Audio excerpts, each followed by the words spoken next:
be jaye nte jeli so e cheme jeli amandi nye ye nyamade jeli mandi mami o nyamade ni munye sosole ke atigi ka ngole maka nyamade afwai donc bitabe ni jelu de che aka gelene parce que mena tere juku de nya foli n'a fɔra dɔrɔn k'i ta bi ni jeliw cɛ a bɛ mɔgɔw ɲɛna ko musow ka jeli kɛlɛ ninnu k'i da bɛna don o tɛ dɛ mali kɔnɔ ko dɔ bɛ ka kɛ n'a ko sera ka kɛ mali kɔnɔ o kɔrɔ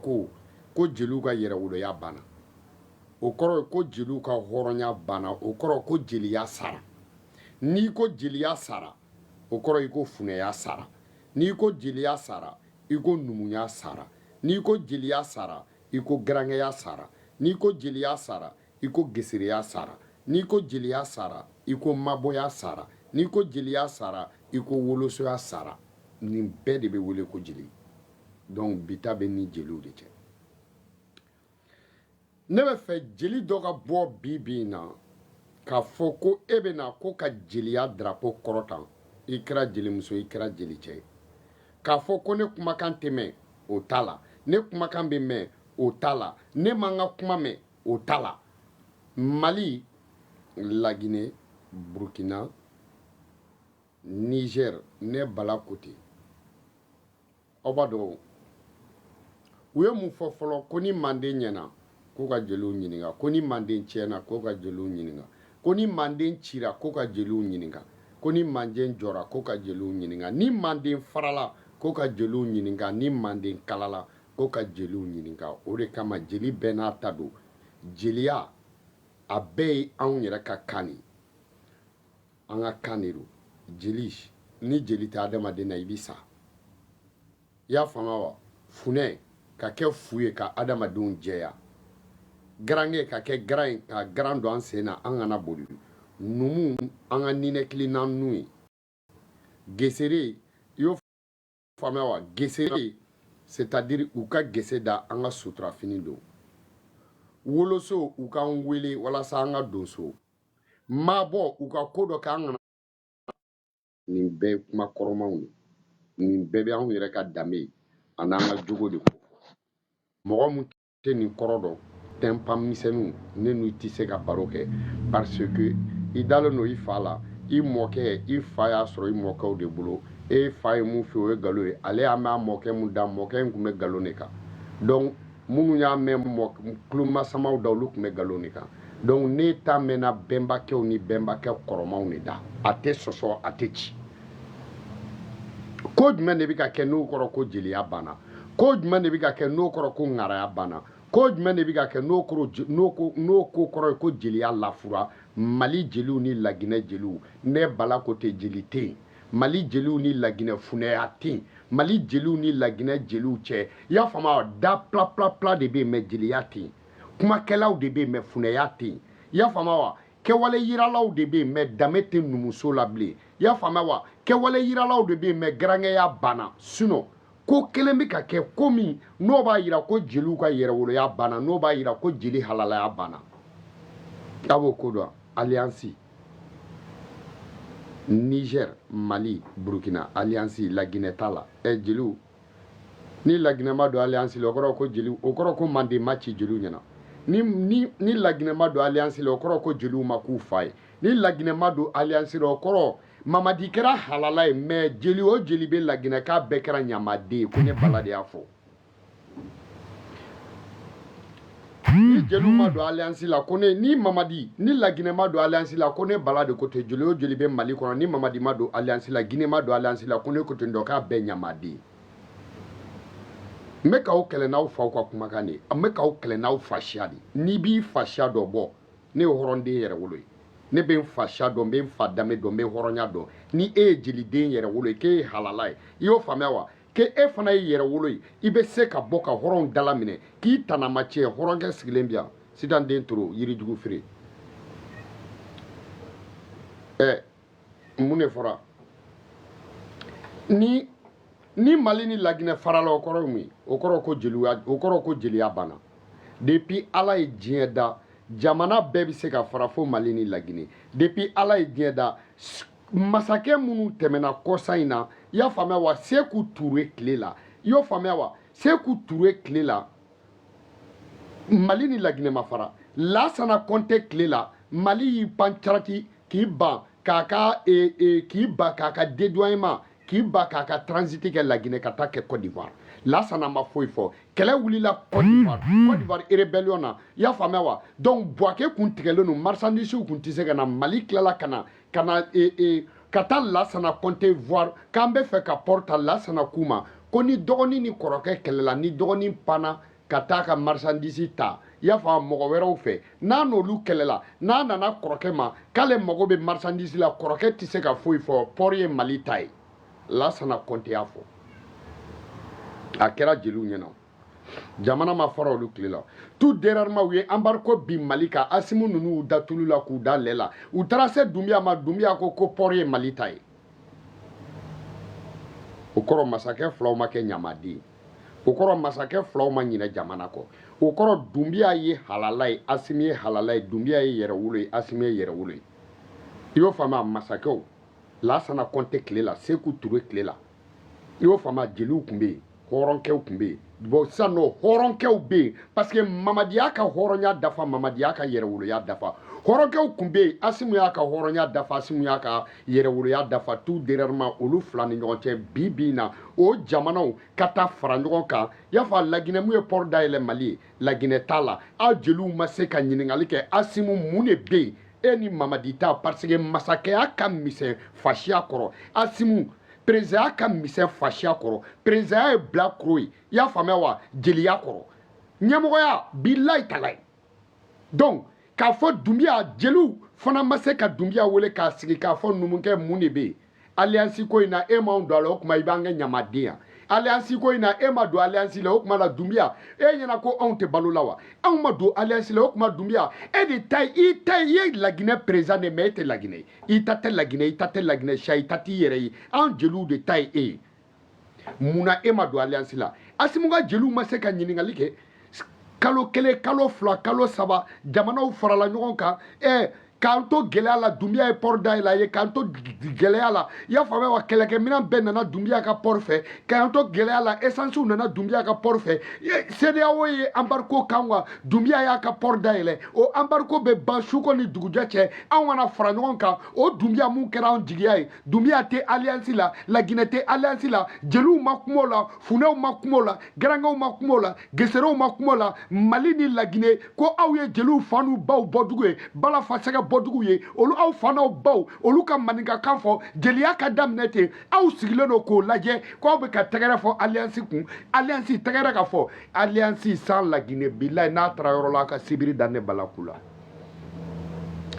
ni alliance ni Laginɛ ma don alliance la sanjukɔrɔ boli don ni Laginɛ ma don alliance la an da fina an ma koro don ni Laginɛ ma don alliance la bilahi talayi fɛn fila de bɛ tugu suruku kɔ a kun sɔn suruku denni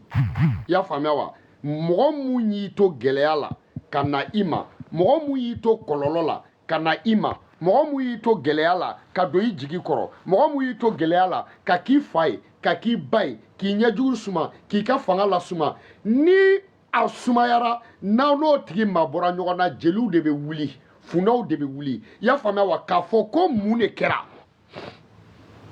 jeli tɛ wuli funɛ tɛ wuli garankɛ tɛ wuli a kuma tɛ se ka fɔ o kuma mun kɛra alliance sans Laginɛ Mali o tɛ Mali sans Laginɛ alliance sans Laginɛ o tɛ histoire sans Mali ye alliance sans Laginɛ mun de kɛra Dunbiya nana kuma jumɛn Asimu nana kuma jumɛn i y'a faamuya wa Dunbiya faw Asimu ka fanga diyara cogo cogo Dunbiya ka fanga diyara cogo cogo u bɛ se ka faw fara ka baw fara o bɛ se ka kɛ cogo di jeliw sigilen don o kuma jeliya histoire ye jumɛn ye ko aw jeliw a ye kɛlɛ ɲini an bɛ kɛlɛ kɛ aw jeliw n'an bɛ kɛlɛ la a ye kuma an bɛ kɛlɛ da la sa Laginɛ jeli joli bɛ Laginɛ jeli joli kɛlen don jeli nafigi den joli bɛ Laginɛ jeli jugu sago joli bɛ Laginɛ jagoya ŋara joli bɛ Laginɛ faama kɛrɛfɛ dɛndɛnna joli bɛ Laginɛ Dunbiya pasa dabaga joli bɛ yen Dunbiya ka kumakɛla joli bɛ yen ko ne bala ko tɛ a jeli bɛɛ ɲamaden ni Dunbiya ma don alliance la a bɛɛ ɲamaden fɛn o fɛn bɛ Asimu kɔ Asimu ka jeli n'a ka funɛ n'a ka garankɛ ni alliance kɛra n'aw ma se ka Asimu pousser ka Laginɛ fara a kan an ma Dunbiya pousser ka Laginɛ fara a kan ne bala ko tɛ jeli o jeli bɛ Mali kɔnɔ k'i bɛ kuma Asimu na i bɛɛ ɲamaden an tɛ tiɲɛ fɔ ɲɔgɔn ye aban faw fara kan baw fara o te jeliya baniya tiɲɛ de tɛ yan a bilennen aw ye jɔn ye aw ɲɛ la aw yɛrɛ tɛ masakɛ ɲininko la a bilennen Dunbiya de nana dɛ e ko cogo di corona wagati la bɛɛ m'i ka frontière datugu Laginɛ la wa i y'a fɔ jɔn tun bɛ Mali président la a ma frontière dayɛlɛ wa tout derrière an kɔrɔ Ebola ko la wagati la i bɛ k'a ma a fɔ ko non ko ka frontière datugu Laginɛ la an bɛɛ bi fɛrɛ ka sa a tɛ kɛ parce que i bɛ ka fɔra masakɛ minnu kɔ olu y'a kɛ ten o masakɛw fɔra masakɛ minnu kɔ olu y'a kɛ ten o y'a faamuya wa ka yɛlɛ sanfɛ fo Seku Ture ani Modibo Keita ka bɔ olu la jamana in fila bɛɛ tun ye kelen ye jamana farala aw ɲɛna jamana kelen masakɛ kɛra hɔrɔn ye an tɛ tiɲɛ fɔ ɲɔgɔn ɲɛna an t'a dɔn mun b'a jukɔrɔ mais Dunbiya ye frontière dayɛlɛ an na a c'est ni Dunbiya tun b'a ka frontière dayɛlɛ i y'a fɔ Mauritanie ko c'était pas sûr an tɛ tiɲɛ de fɔ ɲɔgɔn ɲɛna Laginɛ masakɛ de ye frontière dayɛlɛ i y'o faamuya mais bɛɛ b'a dɔn n t'a dɔn kɛlɛ mun bɛ yen guerre froide min bɛ Asimu ni Dunbiya cɛ ne t'a dɔn kɛlɛ mun bɛ Mali ni Laginɛ cɛ ne t'a dɔn ni président denmisɛnnin fila minnu ka na olu kana fanga ta dɔw ka fara olu kan aw ka dɛsɛ ka bɛn aw sigilen bi k'olu lajɛ ko aw ye jeliw ye aw yɛrɛ ɲɛ bɛ jamana fila faratɔ la aw ɲɛ b'aw faso fila faratɔ la aw ɲɛ b'aw baso fila faratɔ la aw ɲɛ b'aw ka yɛrɛwoloya dalen na k'a kɔnɔ ci k'a kɔnɔ fara aw sigilen bɛ yen i y'a faamuya wa ne m'a fɔ aw ɲɛna wa n'a ka jeli dɔ fɔ ne mun bɛ jeliya baara kɛ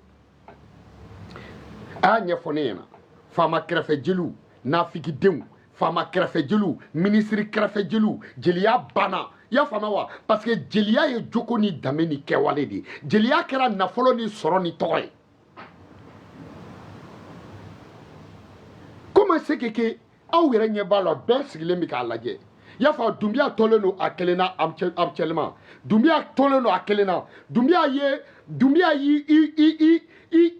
ɲɛsin Erekɛ da wagale ma ka Mali sauver k'i ɲɛsin Bamba da wagale ma ka Mali sauver Dunbiya y'i ɲɛsin i y'o faamuya wa sa tutu dalen ma ka Mali sauver bi in na Dunbiya ye Mali sauver ani tubabuw tɛ Dunbiya ni farafinw tɛ Guinéens ni tubabuw tɛ Guinéens ni farafinw tɛ Guinéens lakorilen don Côte d'Ivoire i y'a fɔ Alassane ka pression a bɛ Guinée kan a bɛ Mali kan bon ok Mali ni Niger ni Burkina kɛra jamanaba kelen ye Mali fanga ka bon ne ko Dunbiya fanga ye jɔn ye ani tubabuw tɛ tubabuw b'a kɔ i y'a faamuya wa a y'an dɛmɛ ni mun kɛ CEDEAO b'a kɔ mais Dunbiya bɛ mun de kɛ sisan jeliw sigilen bɛ k'o lajɛ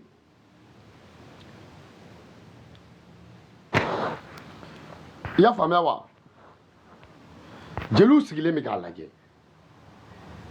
mana wuli dɛ non ne ye jeli de ye dɛ ne fa de ye jeli ye dɛ i y'a faamuya wa bala fa sɛgɛ dɛ balani fa sɛgɛ dɛ kura fa sɛgɛ dɛ gitari fa sɛgɛ dɛ non bala fa sɛgɛ balola a tile la a y'a tile baara kɛ numu i y'a faamuya wa u ye numuya baara kɛ jeliw ye jeliya baara kɛ garankɛw ye garankɛya baara kɛ bɛɛ y'i fa baara kɛ bi aw fa baara nana aw bɛ wuli aw fa baara la ni hɔrɔn ma se k'a fɔ aw ɲɛna i b'a dɔn hɔrɔn tanancɛnen o tɛ se ka jeli kiritigi dɛ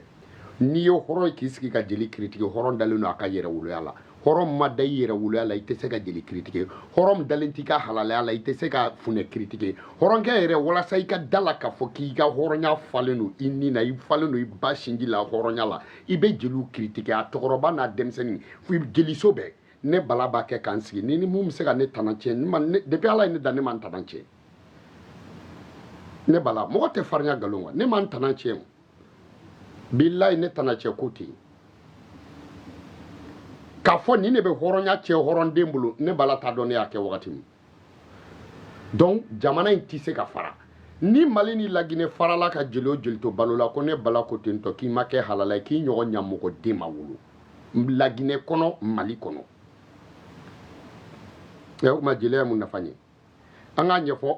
jeliw b'u ka wuli ko caman na o t'a wuli ko ye koyi mais Mali ni Laginɛ farali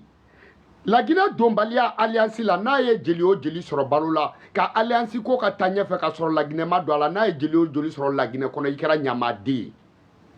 ne alliance ni Laginɛ ma don alliance la n'a ye jeli o jeli sɔrɔ i y'o faamuya wa Mali kɔnɔ ne ko ten tɔ i kɛra ɲamaden ye a fɔ mun na parce que ni Dunbiya ma don a la o kɔrɔ Dunbiya o kɔrɔ Laginɛ bɔra farafinya la Mali bɔra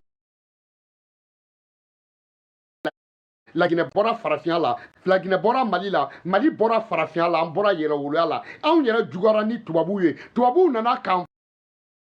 tubabu dɛsɛra k'an ka siyaw fara tubabu dɛsɛra k'an danbe fara tubabu dɛsɛra ka jeliya fara tubabu dɛsɛra ka hɔrɔnya fara i y'a faamuya wa n'a nana jamana ye o bɛ se ka kɛ mais alliance la i y'a faamu laginɛ ka bɔ alliance la Mali b'a la ne bala ko ten tɔ n'a kɛra k'an fɛn o fɛn to balo la balo kun t'an si la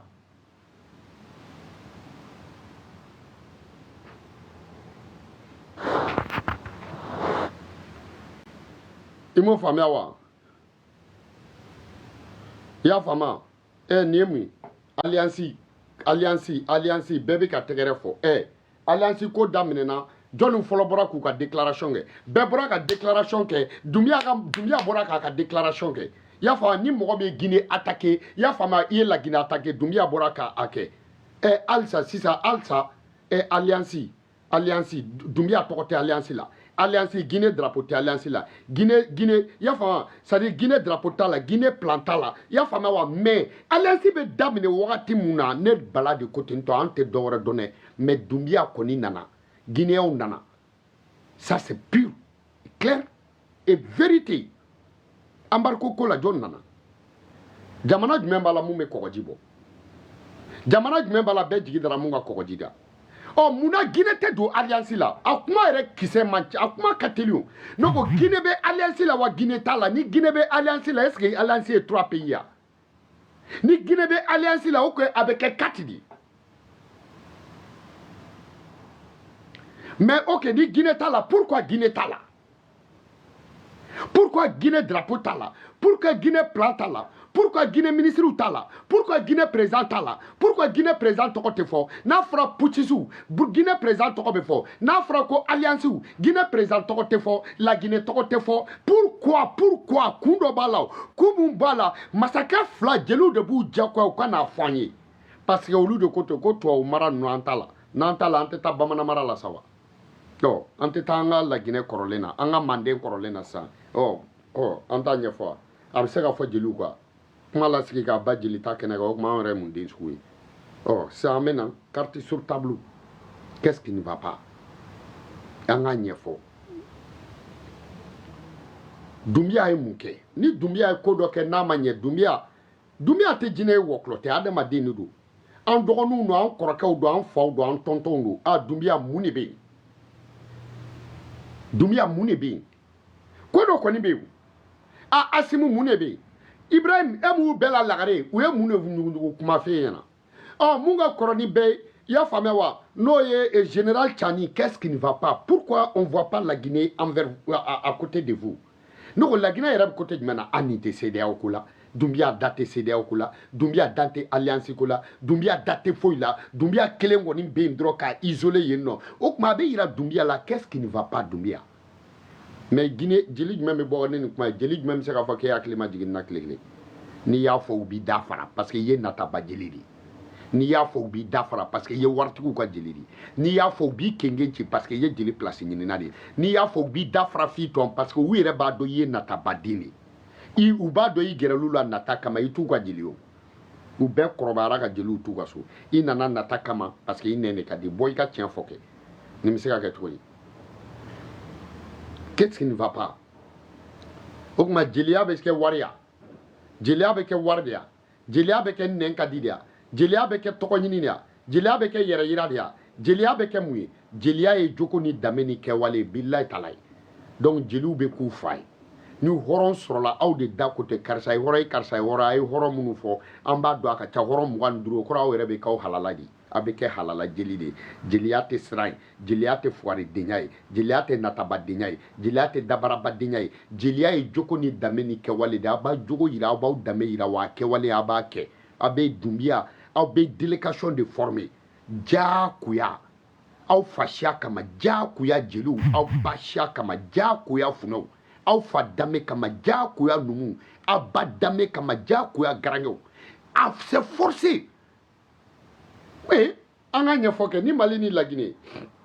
Mali ni Laginɛ olu ka taa fara ɲɔgɔn kan Mali ni Burukina o ye jamana kelen Niger an ni Niger ye kelen de ya non alhamdulilayi an Niger tɛ kelen jamu tɛ Nigérienw na n'i ye jamu ye mun na dɔrɔn i bɛ taa sɔrɔ o bɔra anw fɛ n'o ma bɔ Guinée ka taa i bɛ taa sɔrɔ o mɔkɛ bɔra Mali la ka taa o ye Manden Manden dugukolo dancɛ de tun bɛ frontière de tun b'an ni Niger cɛ Mali ni Burkina ni Niger olu ka taa fara ɲɔgɔn kan ka sɔrɔ la Laginɛ na depuis a t'a dɔn depuis qu'est-ce qui ne va pas a tun bɛ daminɛ olu de la mais a tɛ se ka taa mun de bɛ yen a t'o fɔ ɲɔgɔn Malien ni Nigérien jara cogo cogo i n'a tɛ ja ka tɛmɛ Guinéen kan parce que n'a sera jamuko la i bɛ mɔgɔ 1000 labɔ yɔrɔ yɔrɔ i bɛ dɔ fa tɔgɔ fɔ ka sɔrɔ jamu t'o fa la mais Laginɛ bilahi talahi n'i ye mɔgɔ 1000 ta k'a mɔgɔ 1000 sama ka bɔ i bɛ jamu 1000 labɔ Burkina bɛ ten Mali bɛ ten qu'est-ce qui ne va pas mun de b'aw ni Laginɛ cɛ Doumbia pourquoi je vois pas Doumbia dans l'alliance je vois pas la Guinée dans l'alliance comment c'est que Mali mais qu'est-ce qui se passe pourquoi la Guinée ne fait pas partie de l'alliance pourquoi la Guinée pourquoi Doumbia ne fait pas partie d'alliance bon et pourtant le moment donc CEDEAO ont en train de subir c'est-à-dire la conséquence de comment on dit le moment de embargo sur le Mali le Burkina, Niger, surtout Mali, Burkina. Au moment donc CEDEAO fait CEDEAO, le moment de comment on dit, le moment donc on était sur embargo de CEDEAO, c'est Doumbia qui a ouvert sa porte. C'est Doumbia qui était là pour nous soutenir. C'est Doumbia c'est Doumbia qui a décidé de ne pas fermer son frontière.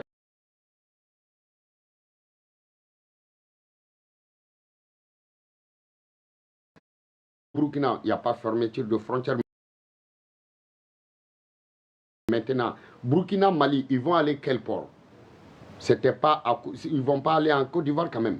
Qui a ouvert son port? C'est Doumbia. Qui a ouvert son port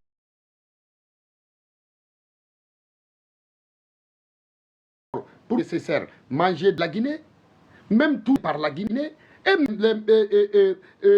l'armée monte en puissance. Mais je ne vois pas Doumbia dans l'alliance. Je ne vois pas les drapeaux de Guinée dans l'alliance. Je ne vois pas Doumbia s'approcher dans l'alliance. Je ne vois pas. Mais s'il n'y a pas quelque chose qui cloche, comment c'est que l'alliance peut être 3 pays? L'alliance doit être 4 pays d'abord. La Guinée. Pourquoi la Guinée ne fait pas partie? Et je vois jusqu'à présent les griots qui ne connaissent même pas leur histoire, les griots des riches, les griots des... C'est-à-dire, c'est des griots... Est-ce qu'il y a des vrais griots?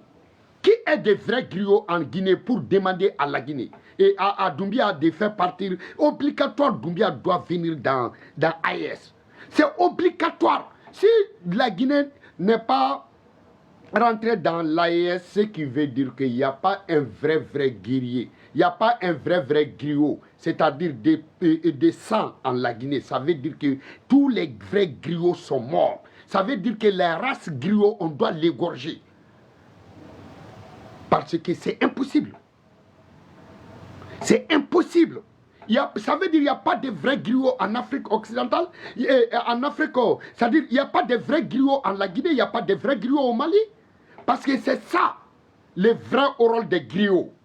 Mais les griots d'aujourd'hui, là, ce sont des griots des riches, les griots des richards, les griots les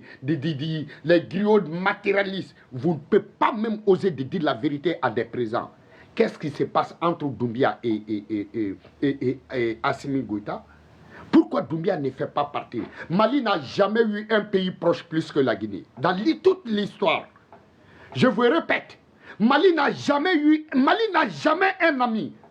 Un ami. Mali n'a jamais un pays frère. Mali n'a jamais un pays jumelle plus que la Guinée. Ça ne peut pas arriver et ça ne va jamais arriver dans la vie. Sans la Guinée, il n'y a pas Mali. Sans Mali, il n'y a pas Guinée. Toute histoire fondue, confondue.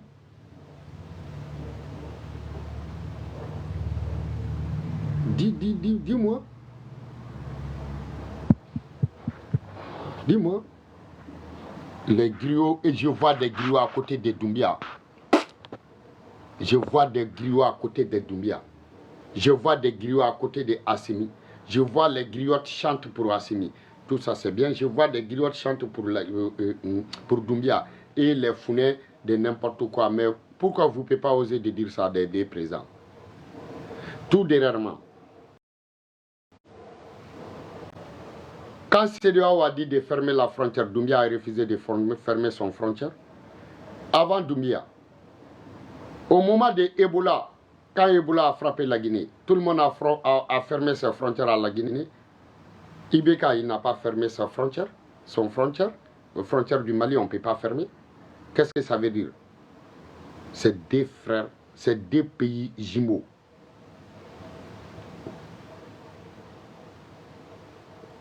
Là, ça n'a compté. Mali était premier de laisser le port, de casser le port contrat pour la contrat de transit à la Guinée, pour aller signer contrat de transit en Côte d'Ivoire. Mais après la rébellion de Côte d'Ivoire, est-ce que tu vois, quand le frontière est fermée, les Français ont coupé la route entre Bouaké et Abidjan, à Yamoussoukro. Après, les Maliens, ils ont été obligés d'aller voir avec un autre pays pour faire les transits parce que Mali, il n'y a pas port. Donc, Mali est venu à la port pour négocier à la porte de la Guinée avec Lassana Conté. Lassana Conté dit que non, mais c'est vous, les petits frères, vous êtes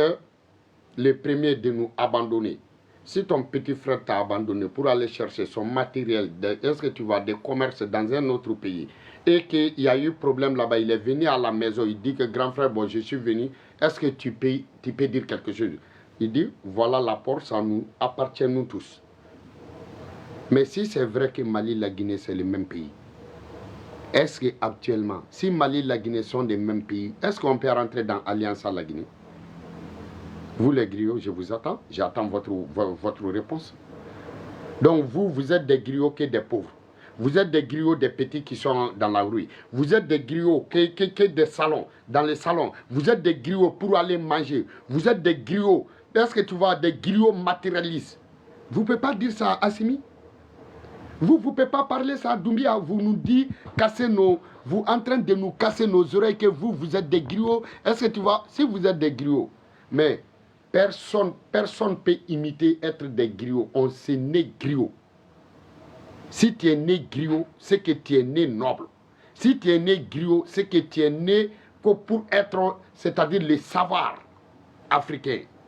Et dites la vérité même si tu vas mourir. Dites la vérité, que ce soit le président. Dites la vérité. Je crois que c'est ça la chance, de vraie chance des griots. Mais vous, les griots d'aujourd'hui, là, que ce soit les mamans, des papas, tu ne sais même pas compter sur qui. Parce que vous ne pouvez même pas dire la vérité. Ce n'est pas question de voir le président pour cracher ta carte vérité. Mais crache ta carte vérité avec les réseaux sociaux, on va voir. Vous en train de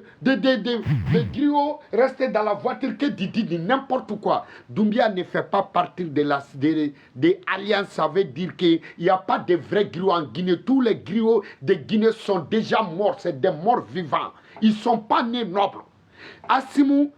alliance sans Doumbia, ce qui veut dire que les griots du Mali, ce sont des graillards. Ce ne sont pas des vrais griots. C'est-à-dire, ils devraient même mourir, quoi.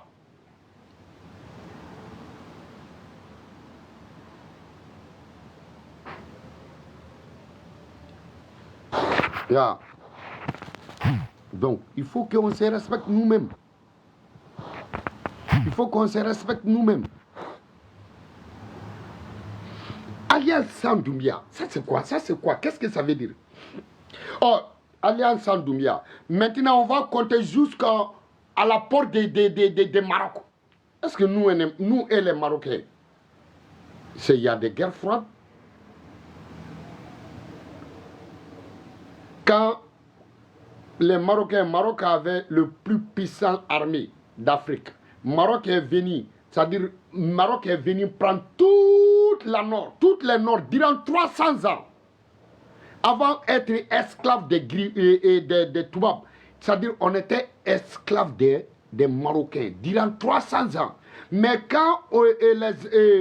les Mandingues sont décidés pour affronter maintenant, c'est-à-dire l'armée marocaine, ils ont été jusqu'à Tombouctou, ils ont été le roi de Tombouctou, roi de Gao, roi de Kidal, tant, jusqu'à 300 ans. Mais quand on a décidé d'affronter, c'est-à-dire pour récupérer notre terre, vous croyez que les Guinéens, ce n'était pas là-bas? À ce temps, il n'y avait pas la Guinée, c'était le même pays. Maintenant,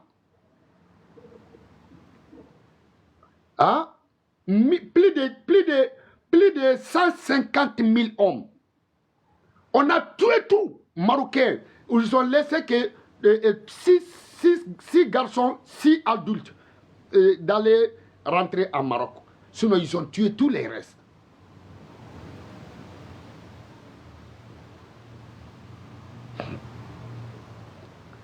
Moi, diamant chat Kidal nunu ni fen nunu na. Abo yana diamant nunu bora sanfɛ ka tunya. Ngo Marocains ne nana kana Kidal minɛ.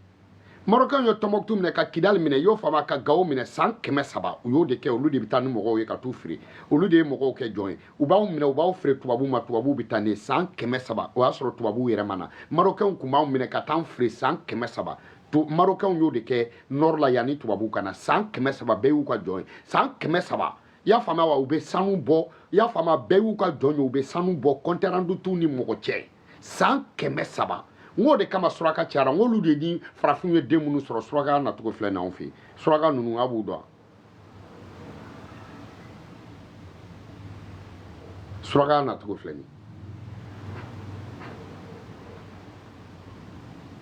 an ɲɛfɔ kɛ mais dɔ k'u bɔyɔrɔ fɔ ne ɲɛna dɔ bɛ se k'a fɔ ko nin ye nkalon suraka jamana tɛ yen k'a fɔ nin de ye surakaw ka état ye a tɛ yen hali Mauritanie u nana de o n ko Mauritanie bɛɛ tun ye farafin ye marakaw de tɛ yan Mauritanie bɛɛ tun ye maraka bɛɛ tun bɛ marakakan de fɔ Mauritanie o kama hali u ka assemblée kɔnɔ tubabukan tɛ fɔ mais marakakan bɛ fɔ n ko tubabuw de nana place di parce que tubabuw nana sɔrɔ mara b'olu de bolo an bɛ mara t'aw bolo mais aw fana bɛ i y'a faamu aw bɛ dugujukɔrɔfɛnw to an bolo n ko de nana ni surakaw ka fanga sɔrɔ ye an ka Mauritanie ninnu ni an ka nord la sinon surakaw ka ca de yan o man ca suraka man ca suraka dugu man ca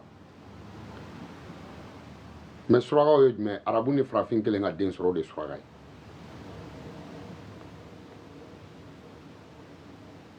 o de ye suraka ye arabu cɛman farafin cɛman mana arabu musoman furu o de ye suraka ye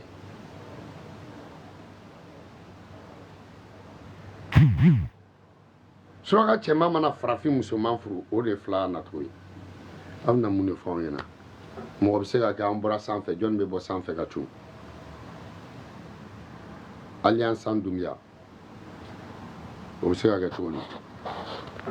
aw yɛrɛ ne bɛ fɛ a k'o dɔrɔn de fɔ ne ɲɛna Alliance Sans Doumbia mun kɛra hali ni mɔgɔw jɛra n'o ye an yɛrɛ bɛ jɛ n'o ye an bɛ jɛ n'o ye cogo di Alliance Sans Doumbia an bɛ jɛ n'o ye cogo di o bɛ se ka ɲɛnabɔ cogo di a bɛ se ka kɛ cogo di a yɛrɛ ka laginɛ isolelen lajɛ a y'a lajɛ Doumbia tolen don a kelen na a y'a lajɛ laginɛ tolen don a kɛnɛ na laginɛkaw tolen don u kelen na même tout dernièrement Coupe d'Afrique kɛnɛ kan ni laginɛ ka match bɛ yen mais Mali tun tɛ ampleur ba k'a la Burkina ka match la Mali bɛ ampleur ba k'a la Niger t'a la mais ka taa anw ni Guinée bɔ ɲɔgɔn na non fo ka diɲɛ wuli a tɛ kɛ bilayi talayi Mali ni Guinée tɛ bɔ ɲɔgɔn na o kelen kɔni o tɛ kɛ fo ka diɲɛ wuli parce que n'i bɛ ɲamadenya ɲini n'o kɛra k'an to yen o de y'o ye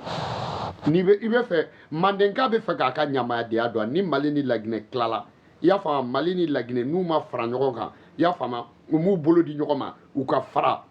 ka cɛw cɛw to balo la yɛrɛwoloya kuma la halalaya kuma na hɔrɔnya kuma la danbe kuma na jogo kuma na bila ye ɲamaden ne kɔni tɛ k'a ye ne ye n ta fɔ a bɛ jeliw de ka kan na